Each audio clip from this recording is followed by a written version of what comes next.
Laing buntag na naman diri sa Saudi Arabia mga pangga, naghimo inyong katulong diri pamahaw kani nga akong gibuhat mga pangga katuning itay talong nga leftover kagahapon unya na isda gimix nako siya mga pangga butangan nako siya duha ka itlog. Mao na diskarte ang katulong diri sa Saudi Arabia aron mabusog kay inyong dinae di magtinapulan kay aron mabusog. Mao na akong gibuhat kay naman mibahaw ni Dana amo ra tong inito nya mao na among isud-an. Nagsabot nami nga magdungan mig pamahaw mga una ning among amo kamusta ka pukus taas kay karon nagbantay pa ko ni nanay og natulog pa siya samtang natulog siya naghimo po kog pagkaon pero kanang pagkauna kanang among talong nga gihimo nga butangan og itlog ay kami rin dong dana mga una na kay lahi pud kay nanay kay di man siya mukaon siguro ana kay wa man sila ana nga putahe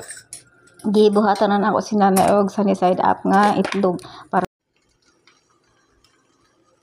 para sa iyaha nga pamahaw unya naglungag pud ko og itlog mga pangga kay diri sa lang ako diskarte ang kinabuhi mga pangga aron mabusog dili mapasmo di magtinapulan magtrabaho og maghimo og pagkaon labi na makaswerte kang inyong amo walay pakialam sa mundo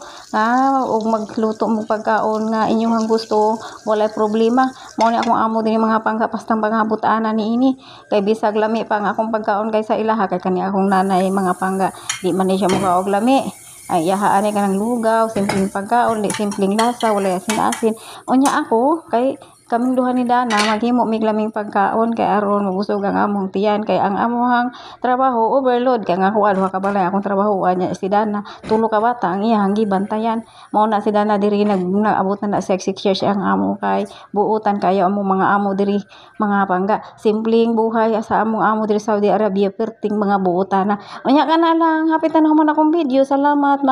Mayong buntag Saudi Arabia, mayong hapon Pilipinas.